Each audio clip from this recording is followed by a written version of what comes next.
everybody, welcome back to my channel. It's been a while, I think 6 months since I last posted a video. It doesn't feel that long, but it's been quite a while, to be honest. But the reason why you're here is the video title, I think, 10 only mass market decks. So if I would have to choose 10 decks that I would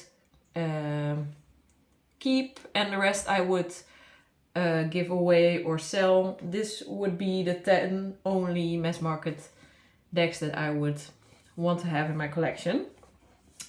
This is a rather new one, the Woodland Wardens, and this was a little bit of a impulse buy because I really like the Oak, Ash and Thorn, and I have that deck also. I was gifted it on my birthday, but I was like, it was quite inexpensive. Maybe I was at a good time because this was like 10 euros or 11 euros on Amazon, and I am really surprised about how much I like this deck. The keywords are really great. You have this keyword strength, the elk and the ash, and you have like a herb or a plant and an animal on this deck.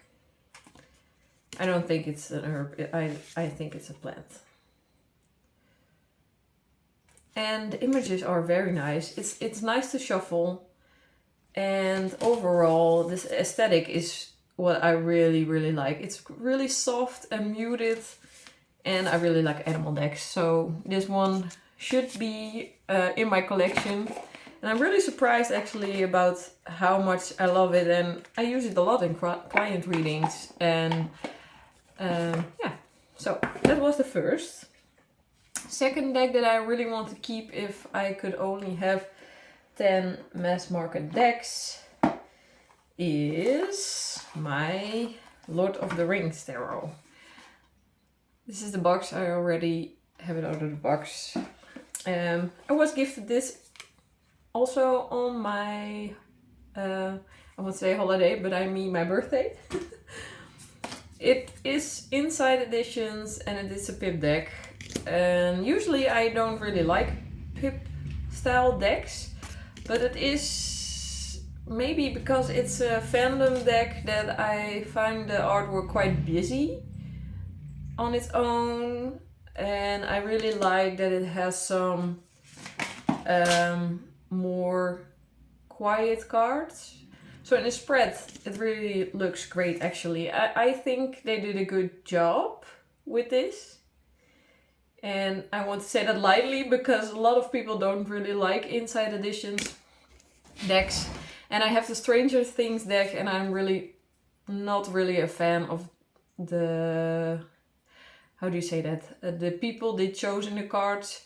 That is fine, but they changed up the suits, and that's really tough for me to read when they chose to change up the suits. So that is something that I have a hard time with reading. For myself, it's okay, but it's more for client readings. If something is a suit and I don't really remember it, it gives me a little bit of a panic, and that's not really what you want in a reading, of course. You don't want to panic about, oh, what is this suit? What does it mean? And of course you can read intuitively, and I do that also, of course, but it's quite nice to know your cards and don't be confused by them in a reading for a client. For myself, it's okay, but I tend to also not use Stranger Things for myself a lot, so I don't know. That was 2 decks. This would be the third deck that I would definitely keep in my collection, and this is the Vampire Tarot. And this was also a deck that I saw a lot of people choosing in this deck, and it's with good reason. I really like this deck. It's great for romance readings for some sort of reason. I don't know. Maybe it is because I etched them in a lovely, like, deep reddish pink color. but also a little bit of predictive style of reading. It's not usually only my type of reading style, but it does well also for predictive style readings. And I really like the artwork. At first I thought that it maybe was too dark for me. But if you're not in the mood for a dark deck, you can choose another deck, of course. So this was a deck that I really would want to have in my collection if I could only have 10 Mass Market decks. 1, 2, 3, 4 is also quite new. And this was also a deck that I was a little bit hesitant about because the artwork was not a thing that I was initially attracted to the most. But because people were raving about this deck, how amazing it is, how amazing it reads, there was a good price on somebody who sold this deck secondhand, and I was like, I can always try, and if I don't like it, I can pass it along. And I etched this also in a red color. It's a little bit of a different red as this one. This is more pinky and this is more red. I think I have to redo it also. But I really like this with the blue backings. So the Everyday Witch Tarot. It wasn't initially a deck that I was attracted to, but I really like this for client readings. It's a really easy read. It's not difficult to grasp the meaning of the cards. It's Rider-Waite-Smith, so it's easy if you know the system. I think you already all know the Everyday Witch Tarot, so that would also be a deck that I would want to have in my collection if I could only have 10 mass market decks. This is, I think, Angel Answers by Doreen Virtue. This is a deck that I maybe don't like the aesthetic as much, but I really would want to have this in my collection because I read it for clients, for myself, for yes and no questions, for an easy, quick answer you want to know and don't want to pull a big, large spread. This is usually the deck that I use. And it's so funny because it's not really my aesthetic, but it works for some reason. I know this is also in my classics, the video that I made about my classic decks. So it's still a classic and I would also keep it in my collection if I could only have 10.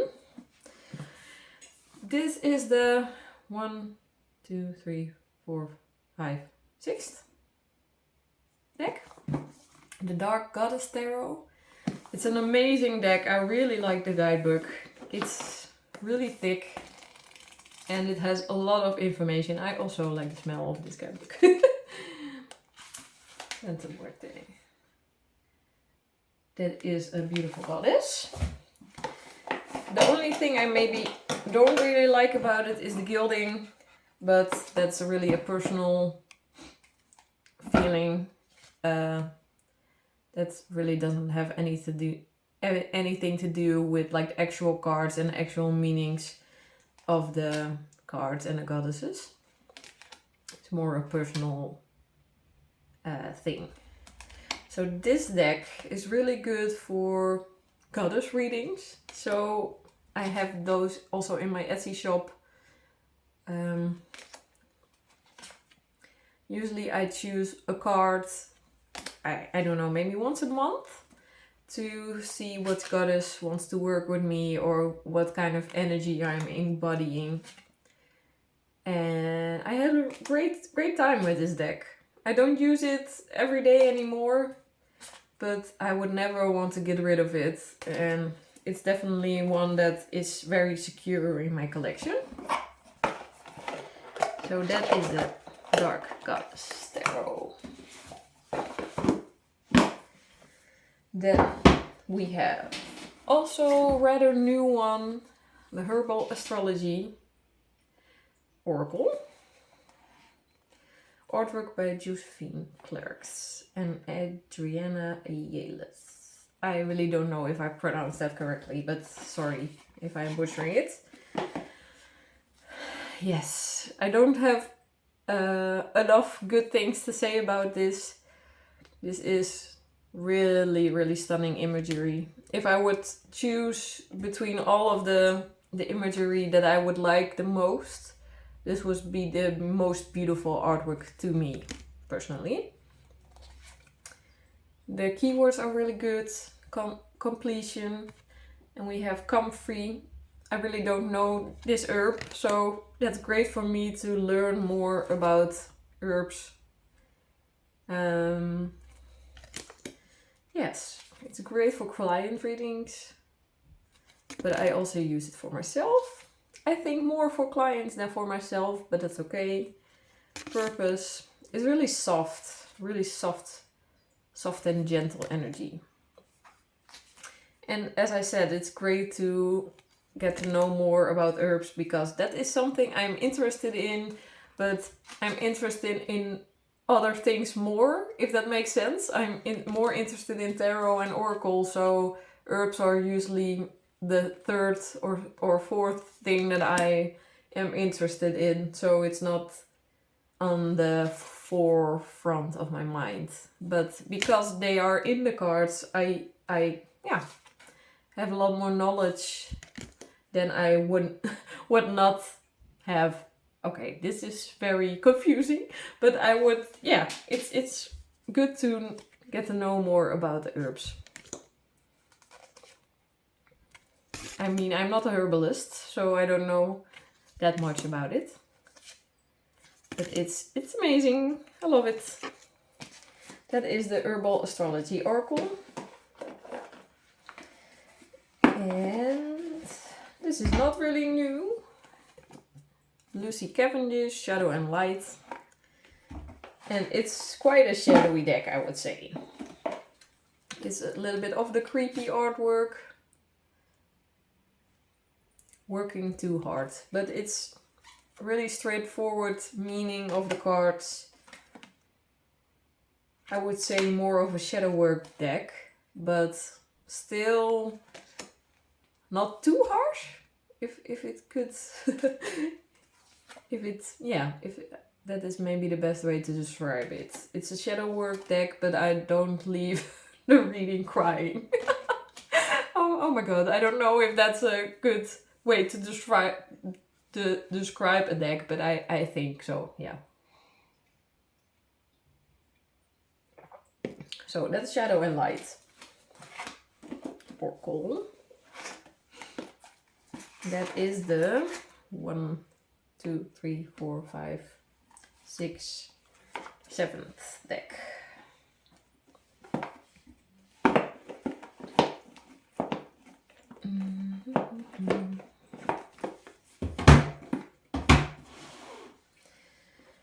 The 8th deck is the Infinite Wisdom of the Chakras. I actually got this from my boyfriend at our 5-year anniversary, I think you call that. We've been together for 5 years. It's about the chakras, if you didn't get the hint. Chakra. These are the bags, so gorgeous. Really love them. And then you have the chakras. Solar plexus chakra. And I think this is still the solar plexus chakra, but then with different messages. And look at how amazing this card is. Dark Goddess Grief. It's really good to pull a card from this to look at what you need to focus on, which chakra you need to focus on. Maybe you need to speak up more, maybe you need to meditate more, or to open your heart more. But I really, really like this deck. I used, I think, the Psychic Tarot with the chakra cards, but I really didn't resonate with the artwork anymore, and the deck was really hard to shuffle. It was really cutting into my hands. This is a little bit of a weird, I would say, cardstock. It is quite thin. Oh, this is one of my favorite cards. The Wolf. So it's quite thin, but I would say it's durable to shuffle.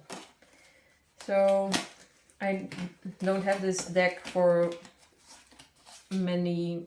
Okay, that's not a good line. I don't own this deck for a very long time. That's also not good. I think it's quite new to me, this deck. So we would see how the cardstock holds up. How it's going to hold up. The deck is quite new to me, so we're going to see how this cardstock is in a long run. Phoenix. And we also have Ganesh. So that is the infinite wisdom of the chakras.